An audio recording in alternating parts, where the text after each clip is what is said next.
ವೇದಿಕೆಯಲ್ಲಿರುವ ಹಿರಿಯರು,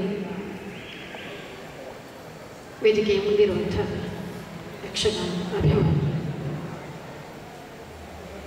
ವಿಶೇಷವಾಗಿ ಇವತ್ತು ಮಂಟಪರಿಗೆ ಅಭಿವಂದನೆಗಳನ್ನು ಸಲ್ಲಿಸ್ತಾ ಸ್ತ್ರೀ ಪಾತ್ರಗಳು, ಸ್ತ್ರೀ ವೇಷಧಾರಿಗಳು ಸುಮಾರು ಒಂದು 15-20 ನಿಮಿಷ ನಾನು ಎಲ್ಲವನ್ನು ಹೇಳ್ತೇನೆ ಅಂತ ಹೇಳುವ ಹಠ ಖಂಡಿತ ಇಲ್ಲ ನನಗೆ. ಈ ಹೊತ್ತು ನನಗೆ ನೆನಪಿಗೆ ಬರ್ತದೋ ನಾನು ಮಾತನಾಡ್ತಾ ಹೋದಾಗ ಅಷ್ಟನ್ನು ಒಟ್ಟಾಗಿ ಹೇಳೋದಕ್ಕೆ ಪ್ರಯತ್ನ ಪಡ್ತೇನೆ. ಇತ್ತೀಚೆಗೆ ಒಬ್ಬರು ಹಿರಿಯರು ಮಾತನಾಡ್ತಾ ನೀವೇನು PhD ಮಾಡಿದ ವಿಷಯ ಕೇಳಿದ್ರು, ಸ್ತ್ರೀ ವೇಷಗಳ ಬಗ್ಗೆ ಅಂತ ಹೇಳಿದ್ರು. ತಕ್ಷಣ ಕೇಳಿದ್ರು, ಆ ವೇಷವನ್ನು ಮಾತ್ರ ಅಂದರೆ ಸ್ತ್ರೀ ವೇಷವನ್ನು ಮಾತ್ರ ಸ್ತ್ರೀ ವೇಷ ಅಂತ ಯಾಕೆ ಹೇಳ್ತಾರೆ?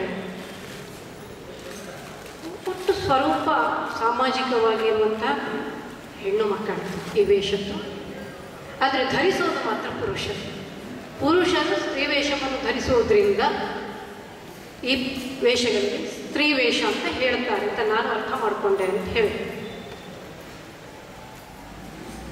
ಉಳಿದ ವೇಷಗಳಿಗೆ ಯಾಕೆ ಯಕ್ಷಗಾನದಲ್ಲಿ ಇದೇ ರೀತಿ ವ್ಯಕ್ತಿಯನ್ನು ಇಟ್ಟುಕೊಂಡಿಲ್ಲ, ಬರೀ ಸ್ವಭಾವವನ್ನಿಟ್ಟುಕೊಂಡು ಹೇಳ್ತಾರೆ. ಬಣ್ಣದ ವೇಷ ಆಗಿರ್ಬೋದು, ಹಾಸ್ಯ ಆಗಿರ್ಬೋದು. ಆದರೆ ಸ್ತ್ರೀ ವೇಷಕ್ಕೆ ಮಾತ್ರ ಸ್ತ್ರೀ ವೇಷ ಅಂದರೆ ವ್ಯಕ್ತಿಯನ್ನು ಆ ವೇಷವನ್ನಿಟ್ಟುಕೊಂಡು ಹೇಳ್ತಾರೆ, ಸ್ವಭಾವವನ್ನಿಟ್ಟುಕೊಂಡು ಹೇಳ್ತಾರೆ.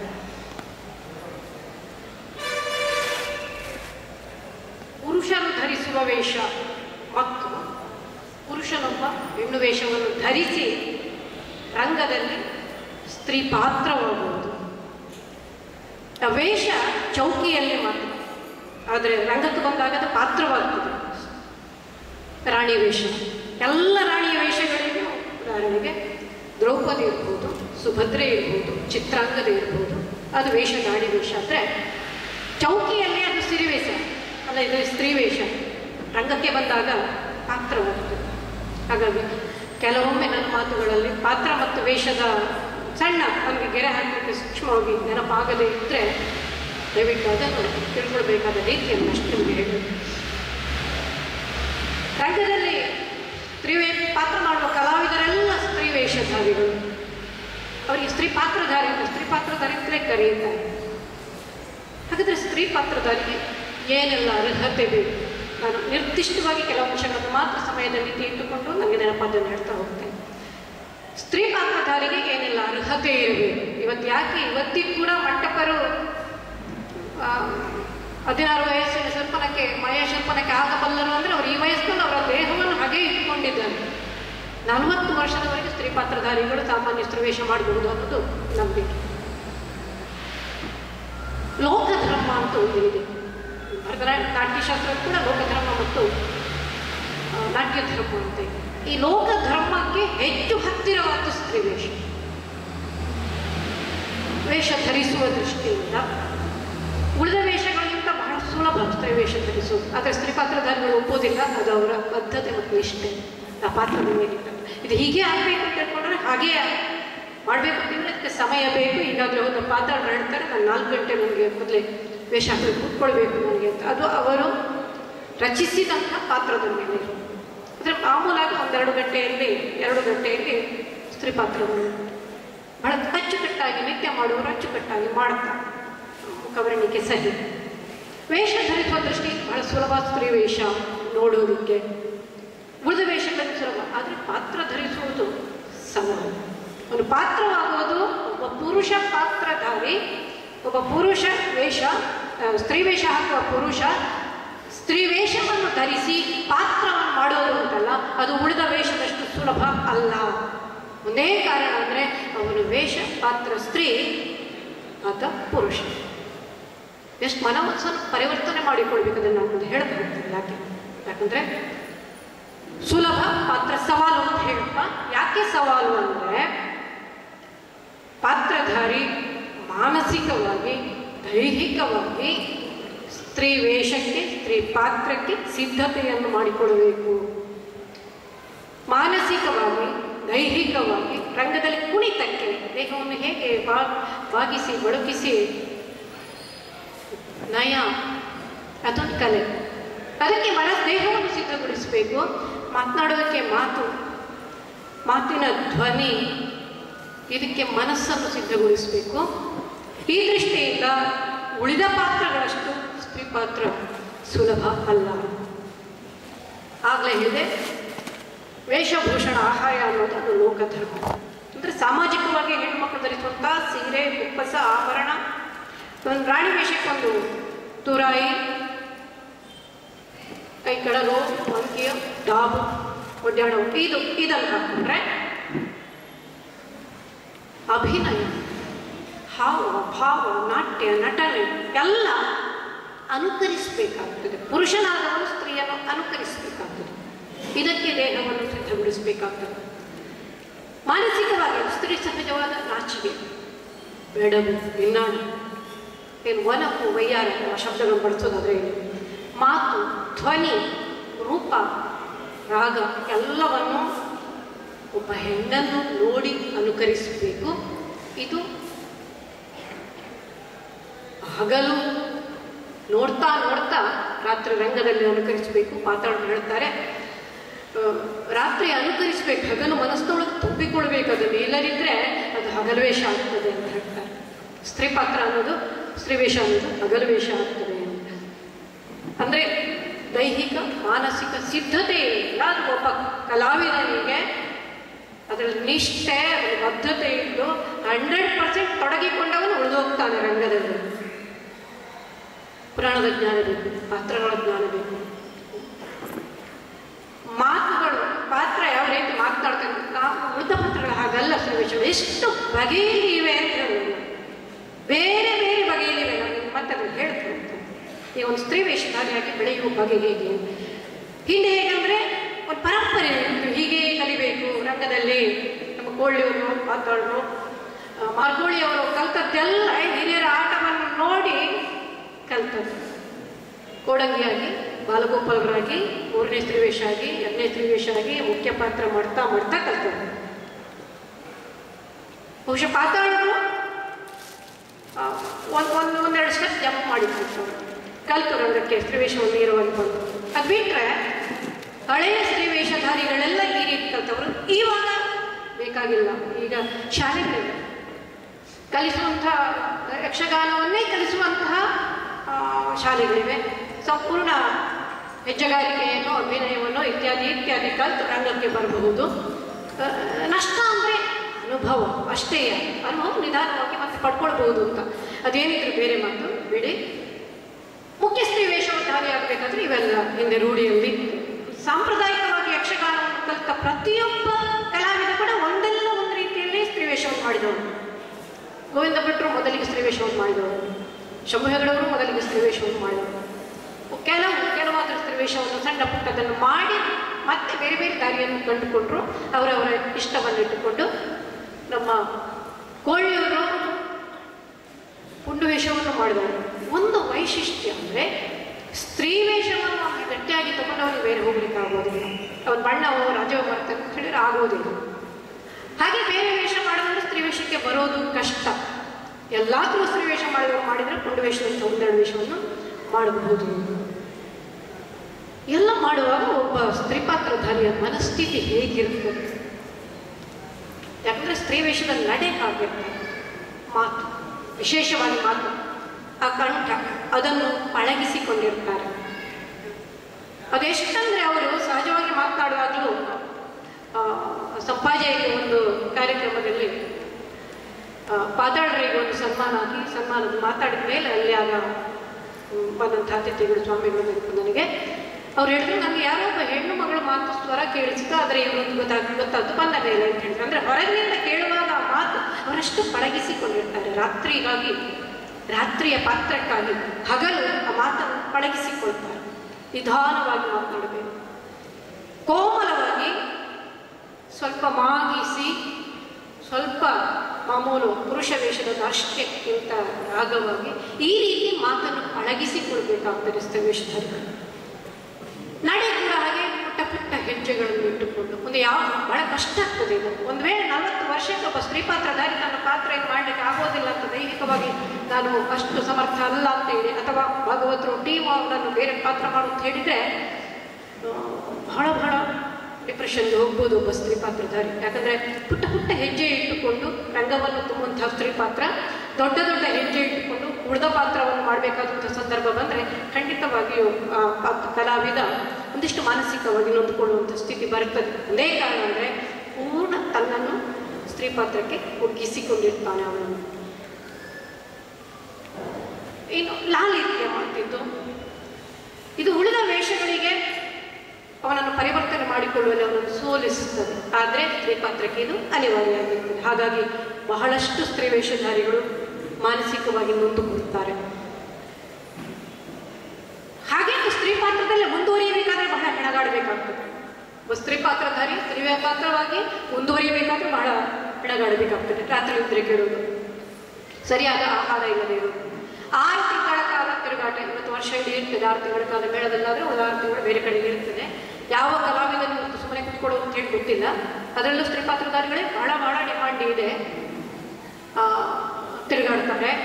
ಮತ್ತು ದೈಹಿಕವಾಗಿ ಒಂದು ರೀತಿಯ ಜರ್ಜರಿತೆ ಇರ್ತದೆ, ಅಸಮತೋಲನ ಬರ್ತದೆ, ದೇಹದಲ್ಲಿ ಅಸಮತೋಲನ ಬರ್ತದೆ. ಇವತ್ತು ದೇಹವನ್ನು ಕಾಪಾಡಿಕೊಳ್ಳುವಂಥ ಒಂದು ಜವಾಬ್ದಾರಿ ಸ್ತ್ರೀ ಪಾತ್ರಧಾರಿಯಲ್ಲಿರ್ತದೆ. ಹಾಗಾಗಿ ನಾನಾಗ ಹೇಳಿದೆ, ಒಬ್ಬ ಪಾತ್ರಧಾರಿ ಸ್ತ್ರೀ ವೇಷವನ್ನು ನಡೆಸೋದು, ಮುನ್ನಡೆಸೋದು, ಉಳಿಸಿಕೊಳ್ಳೋದು ಅದು ಸುಲಭ ಅಲ್ಲ. ರಂಗಕ್ಕೆ ಬರುವ ಮೊದಲು ಒಬ್ಬ ಪಾತ್ರಧಾರಿಯ ಮನಸ್ಸು ಹೇಗಿರ್ತದೆ ಅಂತ ಕೋಳಿಯವರು ಹೇಳ್ತಾರೆ, ನಾನು 1 ಗಂಟೆ ಮೊದಲು ವೇಷ ಸಂಪೂರ್ಣ ಮಾಡಿ ಕೂತ್ಕೊಳ್ಳುತ್ತಿದ್ದೆ. ಹಿರಿಯ ಬಡಗುತಿಟ್ಟಿನ ಹಿರಿಯ ಕಲಾವಿದರು ಕೊಕ್ಕರಣೆ ಅವರು, ರಾಮಗಾಣಿಕರು ಅವರು ವೇಷ ಹಾಕಿದ ಮೇಲೆ ಬೇರೆ ಹತ್ರ ಮಾತಾಡ್ತಿರ್ಲಿಲ್ಲ ಅಂತ ಮಾರ್ಕೊಳ್ಳಿ ಅವರು ನನಗೆ ಮಾಹಿತಿ ಕೊಟ್ಟರು. ವೇಷ ಹಾಕಿದ ಮೇಲೆ ಸ್ತ್ರೀ ವೇಷ ಮಾಡಿ ಹೋದ ಮೇಲೆ ಮತ್ತೆ ಬೇರೆ ಯಾರನ್ನೂ ಮಾತನಾಡ್ತಿರಲ್ಲ. ಯಾಕಂದರೆ ಆ ಪಾತ್ರದೊಳಗೆ ಪ್ರವೇಶ ಮಾಡಿಕೊಡ್ಬೇಕಿತ್ತು ಅವರಿಗೆ. ಇದು ಅವರ ಮನಸ್ಥಿತಿ. ಅರ್ಥದ ಗಟ್ಟಿ ಹಿಡಿದು ಮನಸ್ಸನ್ನು ಆ ಪಾತ್ರದೊಳಗೆ ನುಗ್ಗಬೇಕು. ಇದು ಕೂಡ ಒಂದು ರೀತಿಯ ಮಾನಸಿಕ ಏನು ಒರಟುತನ ಹೇಳಲಿಕ್ಕಾಗುವುದಿಲ್ಲ, ಗಟ್ಟಿತನವನ್ನು ತರ್ತದೆ ಅಂತ ಅನ್ನಿಸ್ತದೆ. ಸ್ತ್ರೀ ವೇಷವಾಗಬೇಕಾದ್ರೆ ಮನಸ್ಸಿನ ಸಿದ್ಧತೆ ಬೇಕು. ಒಂದು ಪಾತ್ರವಾಗಬೇಕಾದ್ರೆ ಮನಸ್ಸಿನ ಸಿದ್ಧತೆ ಬೇಕು, ಪುರಾಣದ ಜ್ಞಾನ ಬೇಕು. ಇದೆಲ್ಲವನ್ನು ಬಿಟ್ಟು ನಾನು ಬೇರೆ ಹೇಳ್ತಾ ಇದ್ದೇನೆ. ರಂಗದ ಹೊರಗೆ ಗಂಡಾದರೆ ಚೌಕಿಯಲ್ಲಿ ವೇಷವಾಗಿ, ರಂಗದಲ್ಲಿ ಪಾತ್ರವಾಗಿ, ಮತ್ತೆ ಹೊರಗೆ ಬಂದಾಗ ಗಂಡಾಗುವ ಸ್ಥಿತಿ ಒಂದು ದಿನ 2-3 ಬಗೆ ಮನಸ್ಸನ್ನು ಬದಲಾಯಿಸ್ತಾ ಹೋಗಬೇಕು. ಬಹಳ ಸಹನೆ ಬೇಕು. ನಾನು ಇದಕ್ಕೆ ಬಹಳ ಸಹನೆ ಬೇಕು, ಬಹಳ ತಲ್ಲೀನತೆ ಬೇಕು. ಮತ್ತು ನಾನು ಈ ಪಾತ್ರವನ್ನು ಮಾಡುವಾಗ ಹೀಗೆ ಮಾಡಲೇಬೇಕು ಅಂತ ಕಮಿಟ್ಮೆಂಟ್ ಇದ್ದರೆ ಖಂಡಿತ ಅಂಥ ತಲ್ಲೀನತೆ ಬೇಕೇ ಬೇಕು. ವೇಷವಾಗಿ ಪಾತ್ರವಾಗಬೇಕಾದ್ರೆ ಆಗಲೇ ಹೇಳಿದ ಹಾಗೆ ಅದರ ಒಳಗೆ ಹೋಗಬೇಕಾದ್ರೆ ಸಹನೆ ಬೇಕು. ಒಂದು ಸ್ತ್ರೀ ವೇಷ ಮತ್ತು ಸ್ತ್ರೀ ಪಾತ್ರ ಟಾರ್ಗೆಟ್ ಹೇಳೋದಾದ್ರೆ ಮತ್ತೆ ಚೌಕಿಯಲ್ಲಿರುವಷ್ಟು ಹೊತ್ತು ನಾನು ಆಗಲೇ ಹೇಳಿದ ಹಾಗೆ ಅದೊಂದು ವೇಷ, ಚೌಕಿಯಿಂದ ರಂಗಕ್ಕೆ ಬಂದಾಗ ಪಾತ್ರ. ಈ ಎಷ್ಟು ರೀತಿಯ ಪಾತ್ರಗಳಿವೆ. ನಾನು ಹೀಗೆ ನೋಡ್ತಾ ಹೋದ ಹಾಗೆ ಸುಮಾರು 12 ಬಗೆಯ ಪಾತ್ರಗಳು. ನಾವು ಇವತ್ತೇನು ಸಿರಿವೇಷ, ಸ್ತ್ರೀ ವೇಷ, ಮೊದಲನೇ ಮುಖ್ಯ ಸ್ತ್ರೀ ವೇಷ, 2ನೇದು, 3ನೇದು ಹೀಗೆ ಹೇಳ್ತಾ ಹೋಗ್ತೇವೆ. ಅಂದರೆ ಬಹಳ ವಿಭಾಗಗಳಿವೆ. ರಾಣಿ ವೇಷ, ಮಂಡೋದರಿ ಅಂತ ವೇಷವು. ಇವತ್ತು ಮಂಡೋದರಿ ಅಂತ ವೇಷ ನನಗೊಂದಿಷ್ಟು ಸಣ್ಣದು, ಉಳಿದ ರಾಣಿ ವೇಷದ ಹಾಗೆ ಮಾಡೋದಕ್ಕಿಂತ ಬೇರೆ ಹಾಗೆ ಮಾಡಬಹುದನ್ನುವಂಥ ಒಂದು ಆಲೋಚನೆ ಇದೆ. ಮಂಡೋದರಿ ರಾವಣನ ಎದುರು ನಿಲ್ಲಬೇಕಾದ್ರೆ ಒಬ್ಬ ಸಾಮಾನ್ಯ ಕೈಕೇಯ ವೇಷವೋ ಅಥವಾ ರಾಣಿ ವೇಷವೋ, ಚಿತ್ರಾಂಗದ ವೇಷ, ಸುಭದ್ರೆಯಕ್ಕಿಂತ ಬೇರೆಯಾಗಿ ಖಂಡಿತ ಸ್ತ್ರೀ ವೇಷ ಪಾತ್ರಧಾರಿಗಳು ಸ್ವಲ್ಪ ಬದಲಾವಣೆ ಮಾಡಿಕೊಳ್ಳಬಹುದು. ಕಸೆ ವೇಷ ಇದೆ, ಗರ್ಭಿ ವೇಷ ಇದೆ, ಸೂಳೆ ವೇಷ. ಈ ಪದವನ್ನು ನಾನು ಹೇಳಿದೆ. ನಾನು ಸೂಳೆ ವೇಷ ಅಥವಾ ವೇಷ ಅನ್ನೋದನ್ನು ಸ್ಟೇಜಲ್ಲಿ ಹೇಳೋದು ನನ್ನ ದೃಷ್ಟಿಯಲ್ಲಿ ನನಗೆ ಅಪರಾಧಿ ಪ್ರಜ್ಞೆ ಇದೆ, ಅದರ ಬಗ್ಗೆ ತಪ್ಪು ಅಂತ ಅನಿಸಿದೆ. ಆದರೆ ಯಕ್ಷಗಾನದಲ್ಲಿ ಅದು ಬಳಕೆಯಲ್ಲಿರುವುದರಿಂದ ಹೇಳ್ತಾ ಇದ್ದೇನೆ. ಇವಿಷ್ಟು ಮುಖ್ಯ ಸ್ತ್ರೀ ವೇಷಗಳು. ರಾಣಿ ವೇಷ, ಕಸೆ ವೇಷ, ಗರತಿ ವೇಷ, ಎಲ್ಲ ವೇಷಗಳು ಬಂದು ಅದು ಮುಖ್ಯ ಸ್ತ್ರೀ ವೇಷವಾಗಿದೆ. ಹಾಗೆ ಹಾಸ್ಯ, ಧೂತಿ 2ನೇ ಸ್ತ್ರೀ ವೇಷಗಳು, ಅನುಕೂಲ ಸ್ತ್ರೀಯರು 3ನೇ ಸ್ತ್ರೀ ವೇಷಗಳು. ಈ 3ನೇ ಸ್ತ್ರೀ ವೇಷದ 2ಕ್ಕೆ ಬಂದು ಮುಖ್ಯ ವೇಷಕ್ಕೆ ನಿಜವಾಗಿ ಸರಿಯಾಗಿ ಕಲಿಯುವವನು, ಮೇಳದಲ್ಲಿ ನಿಂತು ಕಲಿಯುವವನು ನಾನು ಒಳ್ಳೆ ವೇಷಧಾರಿ ಆಗಬೇಕು ಅಂತ ಮನಸ್ಸಿದ್ದವರು ಈ ರೀತಿ ಕಲಿತೇ ಬಂದು ವೇಷಧಾರಿ ಹಿಂದೆ ಆಗ್ತಿದ್ದ. ಮುಖ್ಯ ಸ್ತ್ರೀ ವೇಷವನ್ನು ಮುಖ್ಯ ಪಾತ್ರಧಾರಿ. ಇವತ್ತು ಒಂದು ಮೇಳದಲ್ಲಿ ಇಬ್ಬರಾದರೂ ಇರ್ತಾರೆ ಮುಖ್ಯ ಸ್ತ್ರೀ ಪಾತ್ರಧಾರಿಗಳು. ಹಿಂದೆ 3 ಪ್ರಸಂಗವನ್ನು ಆಡುವುದಿದ್ರು, ಅದರ 3 ಮುಖ್ಯ ಪಾತ್ರವನ್ನು ಕೂಡ ಒಬ್ಬರೇ ಮಾಡ್ತಿದ್ರು. ಕೊಳ್ಳಿಯವರು ಹೇಳ್ತಾರೆ, ಅದನ್ನು ಮಾತಾಡೋದು ಹೇಳ್ತಾರೆ. ಅದನ್ನು ರಾತ್ರಿಯಿಂದ ಬೆಳಗ್ಗೆ 3 ಪ್ರಸಂಗವನ್ನು ಮಾಡೋದಿದ್ರೆ 3 ಪ್ರಸಂಗದ ಮುಖ್ಯ ಸ್ತ್ರೀ ವೇಷವನ್ನು ಒಬ್ಬರೇ ಮಾಡ್ತಿದ್ರು. ಉಳಿದ ಸಣ್ಣ ಪುಟ್ಟ ಸ್ತ್ರೀ ವೇಷವನ್ನು ಸಖಿಯೋ ಗುತ್ತಿಯೋ 2ನೇ ವೇಷಧಾರಿ ಮಾಡ್ತಿದ್ರು. ಅಂದರೆ ಪಳಗುತ್ತಿದ್ರು. ಎಲ್ಲ ಪಾತ್ರಗಳಲ್ಲಿ ಕೂಡ ಒಂದು ಕಾಲಕ್ಕೆ ಪಾತ್ರವನ್ನು ಮಾಡಿ ಪಳಗುತ್ತಿದ್ರು. ಇವತ್ತು ಇಬ್ಬರಾದರೂ ಸ್ತ್ರೀ ವೇಷಧಾರಿಗಳು ಇರ್ತಾರೆ. ಮತ್ತು ಅಂಥ ಯಕ್ಷಗಾನದ ಪ್ರಸಂಗಗಳು ಬಹಳ ಕಡಿಮೆ ಆಗ್ತವೆ. ಆಗುವುದೇ ಇಲ್ಲ ಅಂತ ಹೇಳೋದಿಲ್ಲ ನಾನು, ಕಡಿಮೆ ಆಗ್ತವೆ. ಇದರ ಪರಿಣಾಮ ಅಂದರೆ ಸ್ತ್ರೀ ಪಾತ್ರಧಾರಿಗಳ ಬೆಳವಣಿಗೆ ಕುಂಠಿತ ಆಗ್ತದೆ, ಅನುಭವ ಕುಂಠಿತ ಆಗ್ತದೆ. ಸ್ತ್ರೀ ಪಾತ್ರಧಾರಿಗಳು ನಮ್ಮ ಕೊಳ್ಳಿಯವರು ಪಾತಾಳರು ಇದ್ದ ರಂಗದಲ್ಲಿ ಇದ್ದ ಕಾಲಕ್ಕೆ ಪ್ರಸಂಗವನ್ನು ಮತ್ತು ರಂಗವನ್ನು ನಿರ್ಧರಿಸುವ ಪಾತ್ರಗಳಾಗುತ್ತವೆ. ಇವತ್ತು ಈ ಪಾತ್ರ, ಇದು ಸ್ತ್ರೀ ಪಾತ್ರ ಹೇಳುತ್ತದೆ, ಇಂಥವರಿದ್ದಾರ, ಇಂಥವರೇ ಬೇಕು, ಇದೇ ಬೇಕು, ಇದೇ ಪ್ರಸಂಗ ಬೇಕು ಅಂತ ಹೇಳಿ. ಹಾಗಾಗಿ ಸೇರೆಗಾರರ ಮೀನಾಕ್ಷಿ ಕಲ್ಯಾಣ ಪ್ರಸಂಗ ಅವರನ್ನು ಇಟ್ಟುಕೊಂಡು ಅವರಿಗೆ 50-60 ವರ್ಷ ಆದರೂ ನೀವೇ ಮೀನಾಕ್ಷಿ ಮಾಡಬೇಕು ಅಂತ ಕರೆದವರಿದ್ದಾರೆ. ದಾಕ್ಷಾಯಿಣಿ ಒಳ್ಳೂರನ್ನು ಕರೆದು ನಿನ್ನೆ ಮೊನ್ನೆ ಮಾಡಿದ ಹಾಗೆ ಬೇಕು ಅಂತ, ಅಂದರೆ ಅನುಭವ ಬೇಕು ಅಂತ ಕೇಳಿದವರಿದ್ದಾರೆ. ಒಂದು ಕಾರಣ ಅಂದರೆ ಇಂಥ ಆ ಜನ್ರೇಷನ್ ಇದೆಯಲ್ಲ, ಈಗಿರುವುದಕ್ಕಿಂತ ಹಿಂದಿನ ಒಂದು ಜನ್ರೇಷನ್ ಇದೆಯಲ್ಲ, ಎಲ್ಲ ಪಾತ್ರಗಳನ್ನು ಮಾಡಬಲ್ಲಂಥ ಒಂದು ಅನುಭವ ಮತ್ತು ಆ ಕಾಲದಲ್ಲಿ ಪ್ರಸಂಗಗಳು ಇದ್ದು ಅಂತ. 70-80 ದಶಕದಲ್ಲಿ ಪುರಾಣ ಮತ್ತು ಜಾನಪದವನ್ನು, ಚಂದಮಾಮದ ಕಥೆಗಳು, ಆಧುನಿಕ ಕಥೆಗಳು ಏನಿದ್ರೂ ಕೂಡ ಅದನ್ನು ಯಕ್ಷಗಾನದ ಚೌಕಟ್ಟಿನ ಒಳಗೆ ಸಮರ್ಥವಾಗಿ ನಿರ್ವಹಿಸಬಲ್ಲ ಸ್ತ್ರೀ ಪಾತ್ರಧಾರಿ ಕೊಳ್ಳಿಯವರಿದ್ರು. ಅವರನ್ನು ಕರೆದು ಕರ್ನಾಟಕ ಮೇಳದಲ್ಲಿ ಹೊಸ ಹೊಸ ಪ್ರಸಂಗಗಳು, ಅದು ಸರ್ಪುದ ಸಿರಿಗಂಡೆ ಇರ್ಬೋದು, ಸಿರಿಯ ಕಥೆ ಇರ್ಬೋದು, ಇನ್ಯಾವುದೋ ಜಾನಪದ ಕಥೆಗಳಿರ್ಬೋದು, ಅದನ್ನು ಆ ಪಾತ್ರವನ್ನು ಮುಖ್ಯವಾಗಿ ಮಾಡಿಸಿದಂತಹ ಶಕುಂತಲೆ ಎಂಬ ಪಾತ್ರವನ್ನು ಪಾತಾಳರಿಂದ ಮಾಡಿಸಿದಂಥ ಅಂಥ ಪ್ರೇಕ್ಷಕರು, ಪೋಷಕರು ನಾವು ಗಮನಿಸಬೇಕಾಗ್ತದೆ. ನಾನು ಇವತ್ತಿದ್ದನ್ನು ಮುಟ್ಟೋದಿಲ್ಲ, ಯಾಕಂದರೆ ನನಗೆ ಬಹಳ ಗೊಂದಲ ಇದೆ, ಯಾವ್ದು ಸರಿ ಯಾವ್ದು ತಪ್ಪು ಅಂತ ಹೇಳಿದ್ರೆ ಎಷ್ಟು ಸರಿ ಎಷ್ಟು ತಪ್ಪು ಅಂತ ನಾನೀಗ ಕೊಳ್ಳಿಯವರೆಲ್ಲ ಮಾತಾಡಿದ್ದೀನಿ. ಆಟ ನೋಡಬೇಕಾ ಬೇಡವಾ ಅಂತ ಸ್ತ್ರೀ ಪಾತ್ರವನ್ನು ಇಟ್ಟುಕೊಂಡ್ರೆ, ಅದಕ್ಕಾಗಿ ನಾನು ಇಲ್ಲಿರುವ ಈ 3 ವೇದಿಕೆ ಇದ್ದಂಥ ಹಿರಿಯ ಕಲಾವಿದರ ಅನುಭವಗಳನ್ನು ಇಟ್ಟುಕೊಂಡು ಹೇಳ್ತಾ ಇದ್ದೀನಿ. ಕಾರಂತರು ಬಂದರು, ಶಿವರಾಮ ಕಾರಂತರು ಬ್ಯಾಲೆಯನ್ನು ತಂದರು. ನಾನು ನನ್ನ ಬಾಲ್ಯದ ದಿನಗಳಲ್ಲಿ ನನ್ನ ಶಾಲೆಯಲ್ಲಿ ನೋಡಿದ್ದೇನೆ ರತ್ನಾವತಿ ಕಲ್ಯಾಣವನ್ನು. ಅನಂತರ ಹೇಳೋದು ಕೇಳಿದ್ದೇನೆ. ನಾಟ್ಯವನ್ನು ವಿಸ್ತರಿಸಿದರು. ಪರಿಣಾಮ ಬಡಗ ದಿಕ್ಕಿನಲ್ಲಿ ಸ್ತ್ರೀ ಪಾತ್ರದ ನಾಟ್ಯದ ವಿಸ್ತಾರ ಆಯಿತು. ಭಾಗವತರು ಹೆಚ್ಚು ಶ್ರಮ ಹಾಕಿದರು, ನಾಟ್ಯ ಕಲಾವಿದರು ಹೆಚ್ಚು ಶ್ರಮ ಹಾಕಿದರು. ರಂಗದಲ್ಲಿ ಸ್ತ್ರೀ ಪಾತ್ರಕ್ಕೆ ಪ್ರಾಧಾನ್ಯ ಬಂತು, ನಾಟ್ಯದಲ್ಲಿ ಬಂತು, ಅಭಿನಯದಲ್ಲಿ ಬಂತು. ಮುಂದೆ ತೆಂಕುತಿಟ್ಟಿಗೂ ಇದು ವಿಸ್ತಾರ ಆಯಿತು. ಕಾಳಿಂಗನವರು ಬಂದರು, ಸ್ತ್ರೀ ಪಾತ್ರ ಪ್ರಧಾನವಾದ 5 ಪ್ರಸಂಗಗಳನ್ನು ತಂದರು. ಒಂದು ರೀತಿಯಲ್ಲಿ ಇವೆಲ್ಲ ಏನಾಯ್ತು ಅಂದರೆ ಸ್ತ್ರೀ ಪಾತ್ರಧಾರಿಗಳಿಗೆ ಹೆಚ್ಚಿನ ಆದ್ಯತೆ ಬರುವ ಹಾಗಾಯಿತು, ಹೆಚ್ಚಿನ ಶ್ರಮ ವಹಿಸುವ ಹಾಗಾಯಿತು, ಹೆಚ್ಚಿನ ಅವಕಾಶಗಳು ಬಂದ ಹಾಗಾಯಿತು. ಪಾತಾಳರು, ಮಂಟಪರು ಏಕವ್ಯಕ್ತಿ ಯಕ್ಷಗಾನದ ಮೂಲಕ ಸ್ತ್ರೀ ಪಾತ್ರದ ವಿಭಿನ್ನ ಆಲೋಚನೆಗಳನ್ನು ಕೊಟ್ಟರು. ಕೋಳಿಯವರು ಅರ್ಥದಲ್ಲಿ ವಿಭಿನ್ನ ಆಲೋಚನೆಗಳನ್ನು ಕೊಟ್ಟರು. ಅವರ ಅಂಬೆ ಇರ್ಬೋದು, ಅವರ ಕೈಕೆ ಇರ್ಬೋದು, ಅವರ ಸಿರಿ. ಪಾತಾಳರು ನಾಟ್ಯ ಮತ್ತು ವೇಷಭೂಷಣಕ್ಕೆ ಹೆಚ್ಚಿನ ಆದ್ಯತೆಯನ್ನು ಕೊಟ್ಟರು. ನನಗೊಂದೊಂದು ಸಣ್ಣ ಅನುಮಾನ, ಇವೆಲ್ಲವೂ ಯಾವತ್ತೂ ಆ ಮಿತಿಯನ್ನು ಮೀರಿ ಹೆಚ್ಚು ಬಂತೋ ಅವೆಲ್ಲ ಪ್ರಯೋಗವಾಗಿ ಅಲ್ಲಿಗೆ ನಿಂತು ಹೋಗ್ತದ ಅಂತ. ಮಂಟಪವನ್ನು ಅನುಕರಿಸುವವರು ಕಡಿಮೆ. ಪಾತಾಳರನ್ನು ಅವರ ಮಗ ಅವರ ವೇಷಭೂಷಣವನ್ನು ಹಾಕಿ ಅಭಿನಯಿಸ್ತಾರೆ. ಅರ್ಥವನ್ನು ಕೊಳ್ಳೂರಲ್ಲಿ ಬಹುತೇಕ ಇವತ್ತು ತಾಳಮದ್ದಲೆಗೂ ಅರ್ಥ ನಿಂತು ಹೋಗಿದೆ. ಯಾಕೆ ಸ್ತ್ರೀ ಪಾತ್ರದ ವಿಸ್ತಾರವನ್ನು ಇವತ್ತು ಅರ್ಥಗಾರಿಕೆಯಲ್ಲಿ ಮಾಡುವವರು ಬಹಳ ಬಹಳ ಕಡಿಮೆ. ಏನಿದ್ರೂ ನಿರ್ದಿಷ್ಟ ಮಹಾತ್ಮೆಗಳ ಮಧ್ಯೆ, ನಿರ್ದಿಷ್ಟ ಪೋಷಕರ ಮಧ್ಯೆ ಕೆಲವು ಪದ್ಯಗಳ ವಿಸ್ತಾರ, ನಾಟ್ಯದ ವಿಸ್ತಾರದಲ್ಲಿ ಸ್ತ್ರೀ ಪಾತ್ರ ನಿಂತು ಹೋಗೋದು ಅನ್ನೋ ಭಯ ನನ್ನನ್ನು ಕಾಡ್ತಾ ಇದೆ. ಪರಿವರ್ತನೆ ಕಾಲಕಾಲಕ್ಕೆ ಆಗಿದೆ. ಈ ಪರಿವರ್ತನೆ ಯಕ್ಷಗಾನದ ಚೌಕಟ್ಟಿನಲ್ಲೇ ಆಗಿದೆಯಾ? ನನ್ನ ಪ್ರಶ್ನೆ. ಯಕ್ಷಗಾನ ಇವತ್ತು ನಾವು ನೋಡುವ ಯಕ್ಷಗಾನ ಎಷ್ಟು ಯಕ್ಷಗಾನ, ನಾನು ಪರಂಪರೆಯನ್ನೇ ಇಟ್ಟುಕೊಂಡು ಹೇಳ್ತಾ ಇರೋದಲ್ಲ, ಆಧುನಿಕತೆ ಬೇಕು. ಅರ್ಥ ಮತ್ತೆ ಮುಂದುವರಿಸಲಿಕ್ಕೆ ಆಗಲಿಲ್ಲ ಅಂದರೆ ಸ್ತ್ರೀ ಪಾತ್ರದ ಸತ್ವವನ್ನು ನಾವು ಹೇಗೆ ಕೊಡಲಿಕ್ಕೆ ಸಾಧ್ಯ ಆಗ್ತದೆ? ನಾಟ್ಯವಲ್ಲ, ಒಂದು ಮಾಲಿನ್ಯ ಪದ್ಧತಿ 20 ನಿಮಿಷ ಒಬ್ಬ ವ್ಯಕ್ತಿ ಕುಣಿತಾನೆ ಅಂತಿದ್ರೆ ಯಾವ್ಯಾವ ರೀತಿಯಲ್ಲಿ ಕುಣಿಬಹುದು? ನೋಡುಗರಿಗೆ ಅಸಹ್ಯ, ಒಂದು ಶೃಂಗಾರ ಕೂಡ ಸಹ್ಯವಾಗುವಷ್ಟಿದ್ರೆ ಸರಿ, ಅಸಹ್ಯವಾಗುವಂಥದ್ದಿದ್ರೆ ನಮ್ಮ ಮುಂದಿನ ಜನಾಂಗಕ್ಕೆ, ನನ್ನ ಮಕ್ಕಳಿಗೆ ನನ್ನ ಪಾಪ ಯಕ್ಷಗಾನ ನೋಡುವ ಹೇಳುವ ಸ್ಥಿತಿಯಲ್ಲಿ ನಾನಿಲ್ಲ.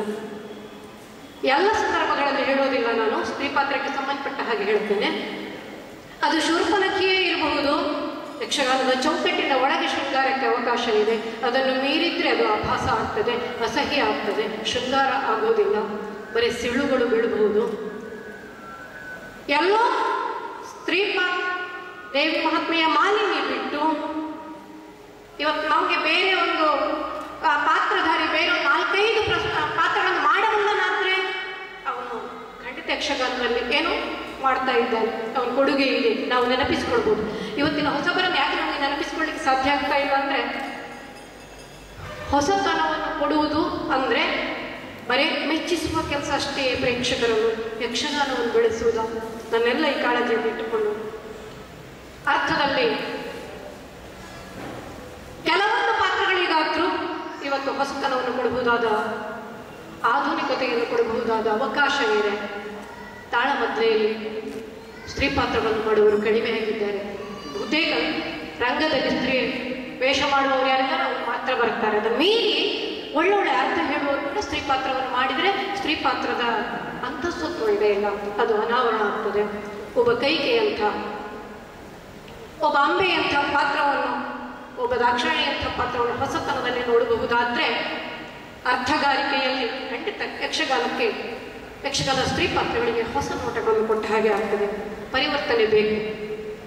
ಯಕ್ಷಗಾನದ ಚೌಕಟ್ಟನ್ನು ಮೀರಿ ಅಲ್ಲ, ಅದರ ಒಳಗೆ ಇದ್ದರೆ ಪ್ರೇಕ್ಷಕನು ಸಹ್ಯ ನೆಮ್ಮದಿಯಿಂದ ರಂಗದಲ್ಲಿ ಹೊರಗೆ ಕೂತ್ಕೊಂಡು ಪ್ರೇಕ್ಷಕನಾಗಿ ನೋಡಬಹುದು ಅಂತ ಹೇಳುವ ಪ್ರೀತಿಯ ಕಾಳಜಿಯನ್ನು ಹೇಳ್ತಾ ನನ್ನ ಮಾತುಗಳನ್ನು ಮುಗಿಸ್ತೇನೆ. ಅವಕಾಶಕ್ಕಾಗಿ ವಂದನೆಗಳು.